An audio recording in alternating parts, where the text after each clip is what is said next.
Coming up, I sit down with Howard Beck from GQ Sports to talk about, of course, all things Brooklyn Nets basketball. Where is the rumor level around the NBA when it comes to Damian Lillard? If not, coming up, I'm joined by GQ Sports' Howard Beck to discuss all things Brooklyn Nets basketball, from what the Damian Lillard trade speculations can inform us about Brooklyn to where this team could possibly try to go on the free agent market, and the general state of chaos that does seem impending around the NBA as the offseason unfolds and the draft approaches. We dive in on a great conversation coming up next.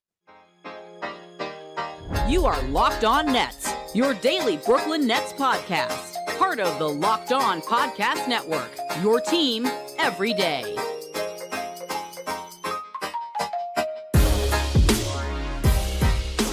Brooklyn, yo. Yes, my friends, it is the Locked On Nets podcast right here on the Locked On Podcast Network. It's your team, the Brooklyn Nets, every single day. I am Adam Armbrecht, breaking down the New York Football Giants on the One Giant podcast with my boy Andy Mack, and your New Jersey Devils on the Devils Puck Luck podcast with Danny McDonough. We thank you for making us your first listen of the day. We're free on all those great platforms, and remind you that today's episode is brought to you by Game Time. Download the Game Time app, create an account, and use promo code LOCKEDONNBA for $20 off your first purchase. Last minute tickets, lowest prices guaranteed. And what we are guaranteed is having an excellent conversation with Howard Beck from GQ Sports. You know him from across the NBA landscape over the last 20 years, basically. And he obviously has a lot of insights around the Brooklyn Nets, what it could mean this offseason, the decision-making process this team is going through, and how they can continue to tread water, potentially. Let's dive in on this conversation. All right, once again, as promised, the Locked On Podcast Network provides you a next-level insight around the NBA offseason, potentially what could be coming down the free agency pike, and for us, the Brooklyn Nets, and that's why we're excited to once again welcome back in Howard Beck, formerly of SI Now, Bleacher Report, New York Times, and the LA Daily News, now a contributor to GQ Sports and the Locked On Network. Howard, how are we, sir, on a Wednesday? Doing okay, Adam. As I mentioned before we got online, I was at Game 5. I was in the locker room for a lot of champagne and cigar smoke and everything else, and I'm still kind of recovering from soaking in the Nuggets championship glory and sleep deprived because of airline madness. So, did you show more excitement and joy than Nikola Jokic did in winning an NBA championship? Just as a person just viewing it, I think it wasn't a hard threshold to get across. No, but I'm jaded. I've how many championships have I've been in way more championship locker rooms than Nikola Jokic has. With all due respect to the Finals MVP, I've been doing this for 26 years, and I've seen my share of champagne and merriment in a locker room. So, but no, it was fun. Look, listen, the Nuggets earned that thing in so many ways. And the fun thing about seeing a team do it for the first time is that it's the first time and they're not jaded at all. And I will say, actually, even the repeats that I've seen over the years, I don't think it ever gets old to guys. I do think there's like, I don't know what a tiny little percentage of extra joy or elation or feeling of accomplishment there is, but there is nothing like a team winning it for the first time. And if you talk to teams that have won multiple, they will even tell you, like, so if you rank them, is it your first one? Is it your second one? Whatever. And there's always something about the first one, because it's the first. And so anyway, the Nuggets, that was awesome. And I was so glad that as part of the assignment that I was doing for GQ Sports, I was in the locker room. That story will post hopefully sometime around the same time this podcast does. But I was behind the scenes during the setup for the whole thing too. And fun to watch it all kind of unfold. Incredible. So we'll obviously, hopefully, former Brooklyn Net Bruce Brown, who now is an NBA champion, will be able to send some of those good vibes the Brooklyn Nets way in the coming seasons. But as it pertains to the Brooklyn Nets, the biggest offseason topic that we want to get to first is one that Doug Norrie and I discussed yesterday. And we gave our predictions for this offseason. We've both planted our flag in the very fertile ground of Damian Lillard is not going to be a Brooklyn Net. What are you hearing about all of these rumors? Because this is the right time for the speculation to happen. It's the right time for players and organizations to put out all of the feelers to see what's potentially possible. But are the Brooklyn Nets real players for Damian Lillard if Portland puts him on the trade block? It's been a week or so since I last kind of made the rounds on any Nets scuttlebutt, but it's interesting. The last two conversations I had with people regarding the Trailblazers in general, and both of these conversations ended up pulling the Nets into it, went down the same basic path, which was, oh, Blazers Nets trade. Yeah, possible, but it's not Lillard to the Nets. It's Bridges and or whatever to the Blazers, and it's the Nets maybe trying to get in position to take Scoot Henderson. Now, those conversations predated the reports about the Pelicans trying to move up to the number 2 pick, presumably to get Scoot Henderson. So one of the things that's, I think, really difficult, and I don't want to get too deep into our, the draft trade speculation necessarily right now. We can get to it. But one of the things that's difficult right now with all of that is that we don't know who the Hornets are going to take it to, which means we don't know who the Blazers will have available to them for sure at 3, nor do we know if somebody's going to move up to one of those 2 spots, especially to the 2 spot, especially if someone's moving up to get Scoot Henderson, because I think Scoot falling to the Blazers has ripple effects for the Blazers and has ripple effects for how they use or trade that pick. And again, I just thought I thought it was a really interesting concept, the idea of basically some combination of like Scoot and Anthony Simons to the Nets for whatever, Bridges and stuff, because listen, every indication I get, and this can change on a freaking dime, man. Like you don't know which morning Damian Lillard could wake up and go to them and say, guys, it's time. I'm not predicting that. I'm not saying he should. I'm not saying he will. I'm just saying that these things aren't an issue until they are. And a player is happy until he's not, or satisfied until he's not. He's patient until he's not. And none of us know when that day may come, or if it ever may come, for Damian Lillard. And I think his interview with Brian Custer last week on Showtime was a bit of a mixed bag. People are seeing it through whatever lens they want. People in Portland are seeing it completely through the lens of Damian Lillard saying, but I still plan to be here, or I want to be here, whatever the heck his latest version of that was. Everybody else who's not in Portland or not invested in the idea of him staying there is looking at it and going, when Custer asked him about 4 possible teams and which one he'd most want to land with, he was like, oh, Miami for sure. Yeah, definitely. Absolutely. Obviously. Bam Adebayo is my guy. When you're trying to tamp down speculation, you don't eagerly, without even thinking for 2 seconds, like that was a split-second reaction. He's been asked versions of these kinds of questions for years already. Dame's a vet. Dame knows what he's doing. Dame didn't have to answer. He could have punted on that. And he didn't. He went straight to, oh, Miami. Miami would be great. I love Bam. And then after that, Brooklyn. That part got clipped out for some reason. Clearly an anti-Brooklyn conspiracy. But if you listen to the whole thing, he immediately then goes, or Brooklyn, because Mikal's my guy. That he answered that so emphatically indicates to me that, like, it's not absolute. Like, those things, I'm not saying it means he wants to be traded to Miami or Brooklyn. I'm just saying he didn't bat it away. So people are going to see it through whatever lens they want to. But my feeling right now is this. There is no Damian Lillard trade until Damian Lillard goes to the Blazers and says, I want to be dealt, if he ever even does that. And every indication as of right now, 11:08 a.m. Eastern Daylight Time on June 14th, hasn't happened. So I don't think there's any reason for us to believe he's going to be dealt. Therefore, no reason to believe that the Nets would be acquiring him. And therefore, the Nets Blazers trade, if there is one, is maybe involving trying to get their young guys in their pick.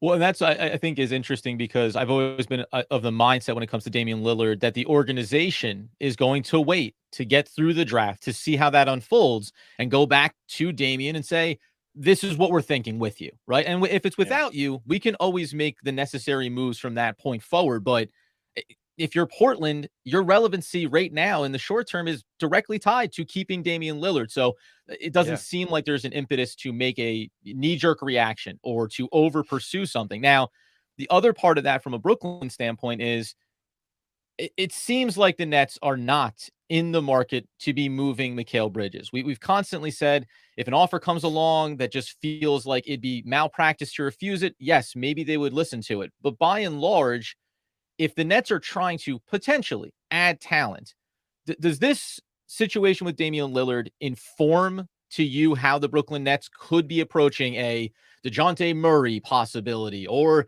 a Pascal Siakam if Toronto decides to go that way, and anyone? Or is it more likely that the Nets are going to stand pat going forward? I'm very curious about this question, even more broadly speaking, which is, do Sean Marks and actually, Joe Tsai, for that matter, the owner, does ownership and front office believe that their goal right now should be to use what they've got, patch it up on the fly as quickly and as well as they can, and stay highly competitive? And by highly competitive, I mean, you are absolutely a playoff team, top 6 or so. I don't even mean play-in team, right? Like maybe the fringes of the 6-7 race or something, right? But like, if you want to do that, they have a path to do that. They have enough interesting pieces to kind of, a small deal here, or, one signing, one trade, whatever.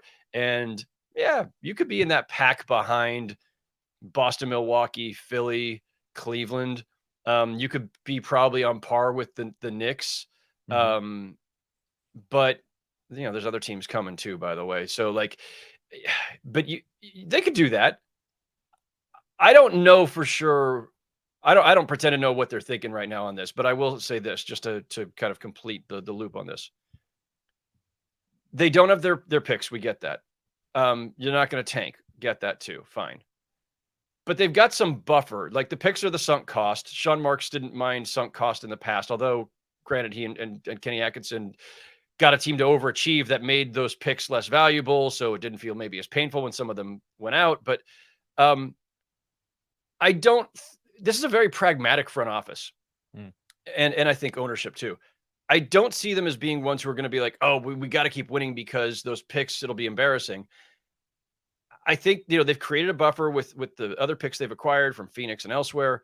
I think, and this is just a guess, my read is they're not completely sold on either path. It's not a teardown. It's not an immediate like pressure to rebuild and try to give some semblance of winning because we sold everybody season tickets based on the idea of Kevin Durant and Kyrie Irving, and now they're gone, and now we got to give them something else. Like, Right. I think they're going to do what a team in this situation is supposed to do, which is play it cool. If there's a great deal to be made, make it. You've got the assets. They have, they're in the top, I think, top 3, 4, 5 in the NBA in terms of assets to deal right now if somebody becomes available. Lots of interesting players, lots of picks from other teams, especially. They can make a deal, but is that the right move? And then on top of that, I'll stop after this. But like, Mikal Bridges is going to be 27 this summer. Like, okay, he's right in the thick of his prime, but he's also probably more of a 1B than a 1A. And so if the idea is to turn this around and win immediately and keep Mikal Bridges, you got to go get your 1A or a couple more 1Bs so that you've got, a semblance of just like really interesting talent that's, all-star level, but not LeBron James MVP type level, right? Like they don't have there's no potential MVP on this roster. There's a bunch of really interesting players. And we don't know what a full season of Bridges as the hub of your offense looks like yet. So, I mean, which leads me all to this. I don't mean to be provocative in saying this. If I had to guess, I think they're more likely to eventually trade Mikal Bridges than keep him and be quote unquote building around him. I don't think he's the player you necessarily build around, with all due respect to him. Great guy, great character guy, becoming a very, very, very good player. But the end goal is still to get like another Kevin Durant, Kyrie Irving type of core. And I don't know what else their path is. And because Bridges is 20, if Bridges were 23 and playing at this level and you knew there was more to come and you had plenty of time, it'd be one thing. He's 27. I think he's more valuable to other teams that need him as the missing piece than he is to the Nets as a foundational building block. Back to the discussion with Howard Beck in a moment. But first, got to tell you about our title sponsor of today's episode, and that is Game Time. You know that buying tickets to your favorite events shouldn't be stressful. Game Time is a fast and easy way to buy tickets for all those sports, musical, comedy, and theater opportunities near you. Subway Series right now in New York. Mets, Yankees. Why don't you get in on the action there? Head over to the Game Time app, and you know that you'll be able to get some killer deals on last-minute tickets and the best price guaranteed, so you can stop stressing over tickets and start getting hyped for those good events that you want to be in on. Flash deals, last-minute tickets, that's going to be there for you. Easy to find and buy tickets for every kind of event in your area. Lowest prices guaranteed, even event cancellation protection, job loss protection, all those great things. So it's a safe way, it's an easy way, it's a fast way to get to all those events that you want to get to. Forget about planning months in advance. Game Time has deals on tickets right up to the day of the event. Get exclusive flash deals on football, basketball, baseball, concerts, comedy, theater, and so much more. You go ahead and download the Game Time app, create an account, and use promo code LOCKEDONNBA. You'll get $20 off your first purchase. Terms do apply. Again, create an account, redeem code LOCKEDONNBA for $20 off. Download Game Time today. Last-minute tickets, lowest prices, guaranteed. And now, back to the conversation.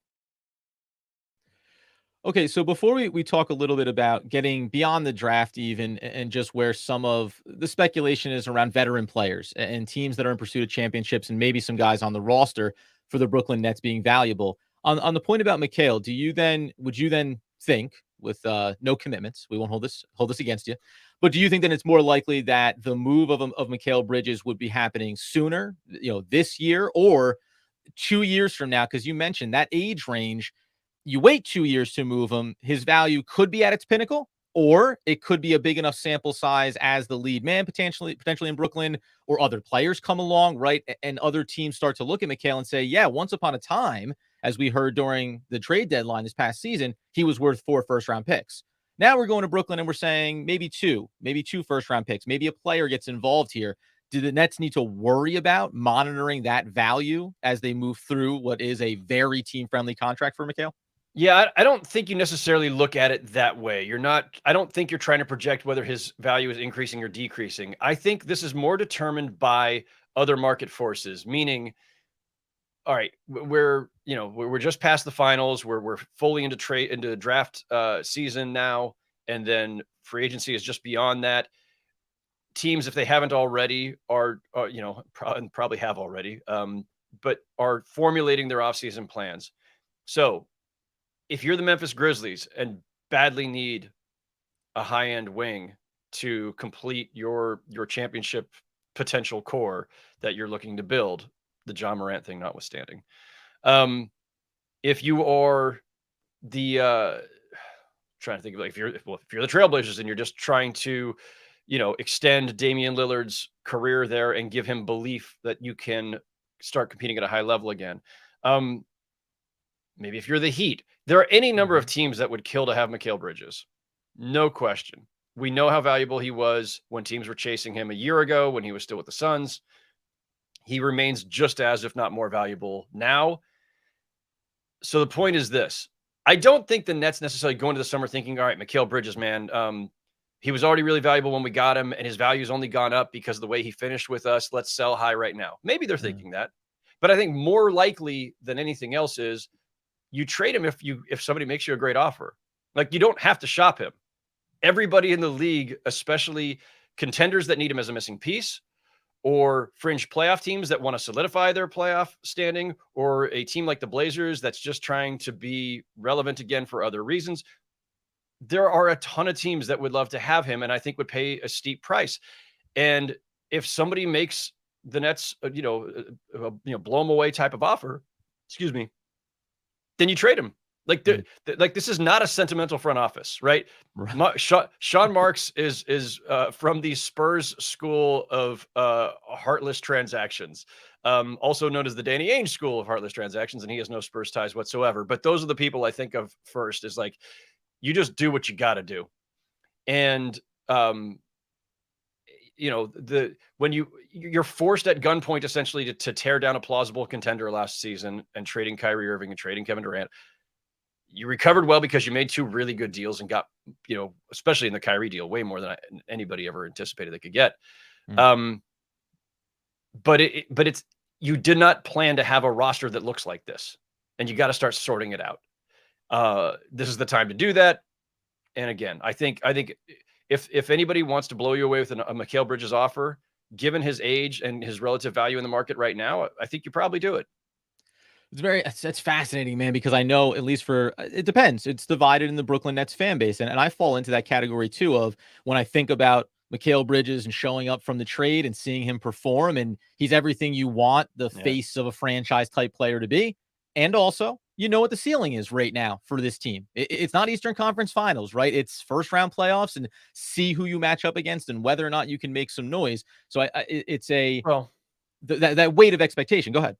Yeah, no, even that though, sorry to interrupt, but even that, okay, they were the 6th seed, but they were the 6th seed based on the buffer that they had built up before those trades, right? Yeah. Without any major changes, they're probably sinking, not rising. Like the Heat finished a game behind them, and the Heat underachieved, as we all know, in the regular season. I don't know what's next for the Heat, but like the Heat are a better team than the Nets, clearly, because the Heat were just in the finals. So that means the Nets are now no better than 7th, and the Hawks underachieve perennially, but now they have Quinn Snyder from day one, and they'll make some moves this summer. I think the Hawks will be better. So that's 2 teams that could be leapfrogging the Nets immediately, knocking them to no better than 8th. And now you're in Bulls Raptors range, and the Bulls will probably just sit on their hands because that feels like that's just what they're doing these days. Yeah. The Raptors are not going to sit on their hands. The Pacers have a really good young team and would have been even closer to play-in/playoff contention if not for Tyrese Halliburton getting hurt last season. And the Pacers are going to make moves for sure. The Magic are going to be better. I don't know what the Wizards are going to do with a new front office, so I'll dismiss them. But I'm just saying, I'm not expecting all these teams to pass the Nets. But if the Nets don't do anything significant, they're not staying at 6. Like they're just the not. shine of what they accomplished. That's going to wear off pretty quickly as you get into the regular season without making adjustments, right? Yeah. So in that regard, then when we look ahead then to free agency, because the other part of this, even beyond, it can happen in and around the draft. We know that. But Doug and I have also on the podcast been of the mindset that this offseason could potentially be pure chaos from an NBA landscape level, that there could be a ton of moving pieces. Yeah, and that's what you dream on, right? That's what we said. We want total mayhem because it's good, not only for content, but also just to shake things up and really get a new version of what the NBA is going to look like. Small pieces that the Brooklyn Nets have, like a Dorian Finney-Smith, like a Royce O'Neal, can be attractive to other teams that are trying to make those back end moves after they get a Pascal Siakam, a Fred VanVleet, as he's opted out of his contract.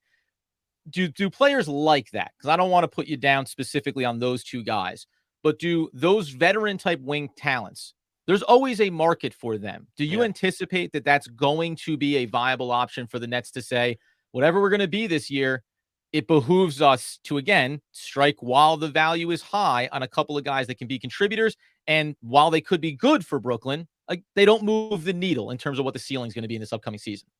I think that's exactly it, Adam. I mean, that really, it's the inverse of this would be, the other way to look at it would be, we have exactly the kind of players that a superstar would want to play with.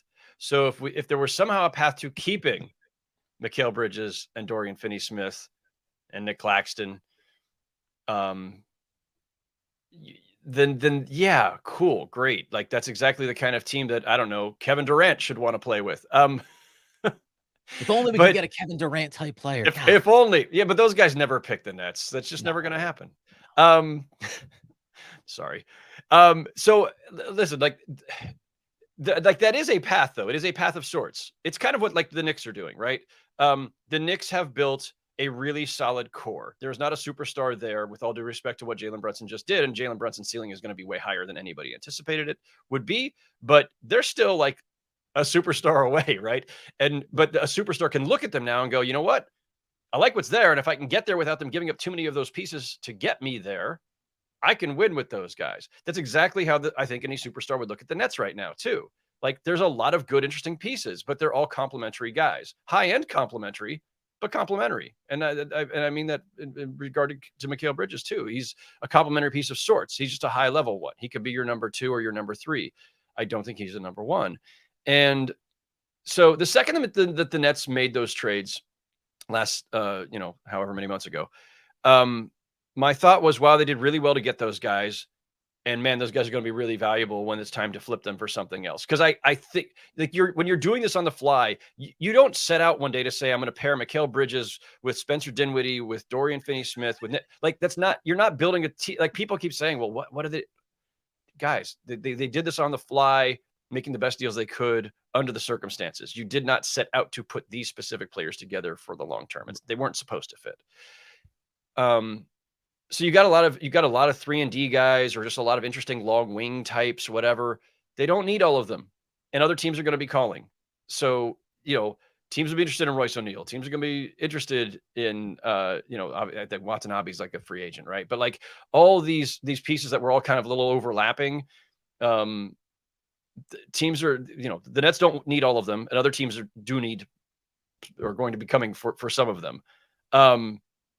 I don't know which will stay, which will go. That's what we'll find out in the weeks ahead. But yeah, there's a market.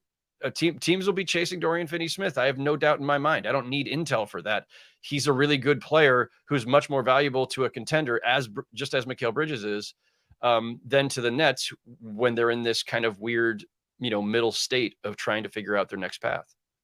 So last couple of questions before we let Howard Beck get out the door. Obviously, always appreciative of his time. And he's been making appearances across the entire network. So you can get these insights, which I think are always informative to hear the way an outsider looks at every team. And then how does it relate back to the Brooklyn Nets? Because you can't just look at it through our prism of, which fans love to do. Hey, for Damian Lillard, we'll give you Joe Harris. We'll give you Spencer Dinwiddie's expiring contract and a pick. What do we think? Good deal. Couple of seconds. Yeah, we'll throw a couple of 2s. We're not selfish. We'll throw in a couple of 2s for you. Rights to swap in the second round. But if we fast forward here and say that the Nets move through the draft and they get at least one ready to contribute player now, ideally a wing, and maybe another guy for the backcourt that's a little more developmental, we can paint the picture where Spencer Dinwiddie, Dorian Finney-Smith, Royce O'Neal, whether it's this summer or at the deadline of the upcoming season, can start to be moved off of as the younger talent comes in. But in free agency, are there guys that you think the Brooklyn Nets could pursue at the right price point with the TPE, with the MLE, to give themselves a little bit of, we keep using the word cushion, around not falling off the cliff if they choose to move those veterans? Because it's a very slippery slope from going from, we have these veteran guys, we need the 1A, we don't have it, we move them, and suddenly a guy like Yuta Watanabe, who I'm a big fan of, and I hope the Brooklyn Nets choose to bring back, but we saw him get absolutely buried on the bench after the trade because he's not a valuable player on a non-championship team, and he'll just be a stat guy if you don't have some clear path forward when you approach the upcoming season.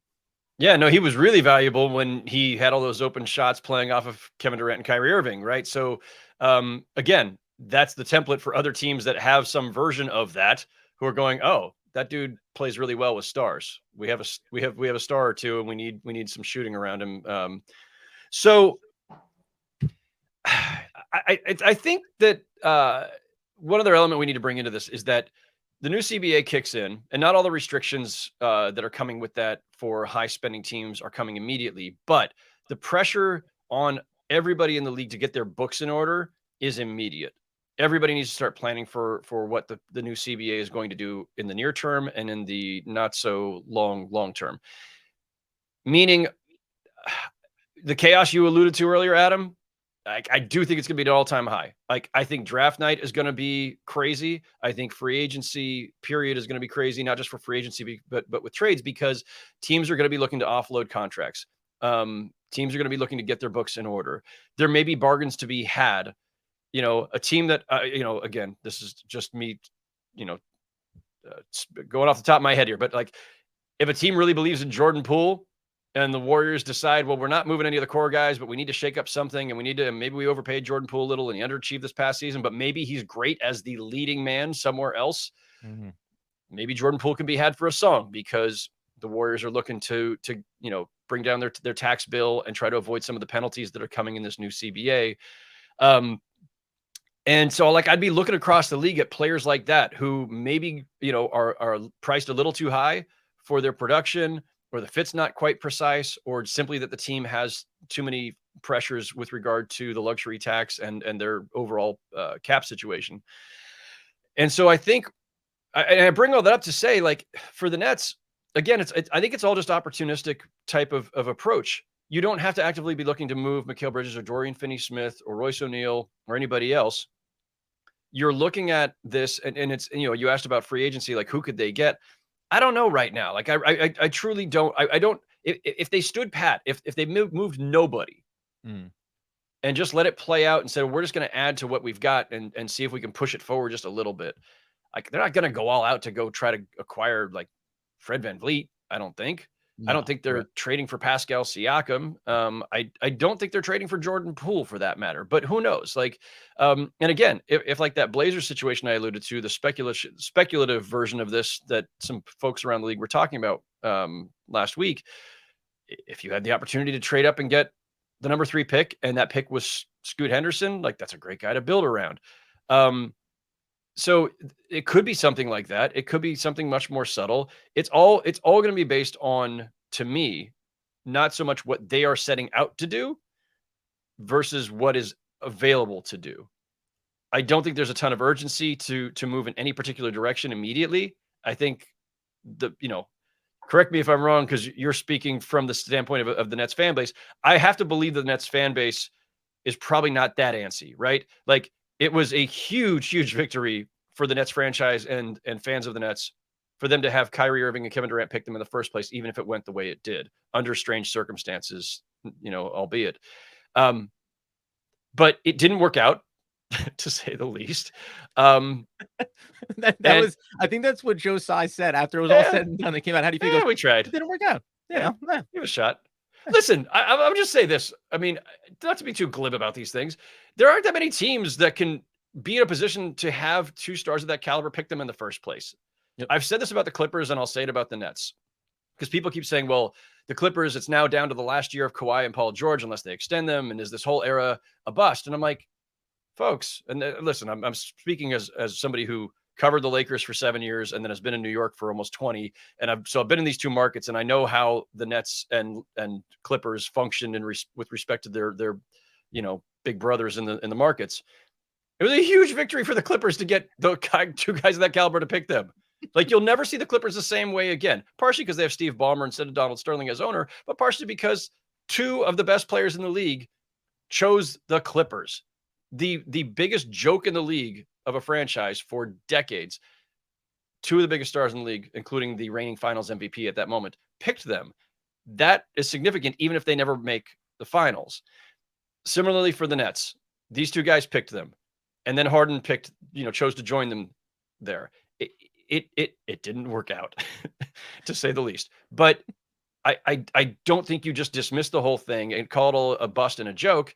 No, something significant happened there. And again, I cannot mind read or speak for you and other Nets fans, but I have to believe that there's a certain amount of I don't know, they bought some time or bought some credibility by being able to first take a team that was absolutely devastated without any, picks, anything, building it up the way they did, cashing it in to get the 2 stars, and now having to start over, but having made 2, I think, very good trades. There's plenty we could say to criticize the front office and ownership during this last couple of years, and I wouldn't disagree with probably most of it. But on balance, being able to construct rosters, they've done a pretty good job in 2 different versions of it, the rebuild version, the star version.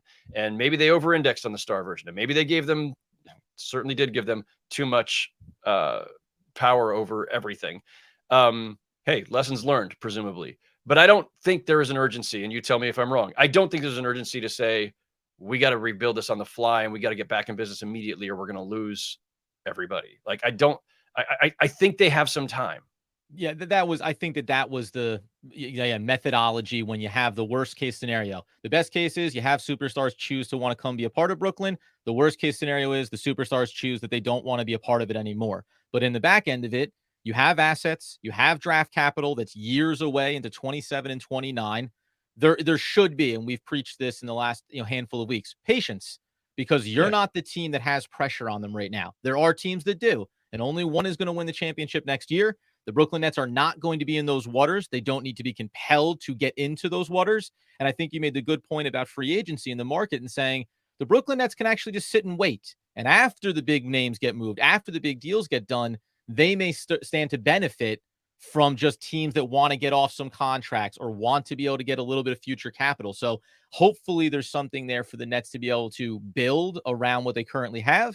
But I hate to say it, this may not be the year that you worry about being all in on the Brooklyn Nets, right? And that's okay, because I at least have a level of trust in Joe Tsai from a money spending standpoint, Sean Marks from a asset building, finding value in players standpoint, that the future can still be bright, even if it's not at the level of championships with Kevin Durant and Kyrie Irving, etc. That being the case, Howard Beck, we always appreciate you giving us a bit of your time here, contributor for GQ Sports and obviously across the Locked On Podcast Network. You find him at Howard Beck over on Twitter. Thank you again, man, for taking the time. Appreciate you. Maybe we'll cross paths at the NBA draft next week. Sounds good, Adam. Thanks. And there you go. Another great conversation with Howard Beck. Check him out, contributing to GQ Sports, obviously, and all across the Locked On Network. Coming up, we're going to close out this week, really probably digesting a lot of the information we had today and other news and notes coming out around the Brooklyn Nets.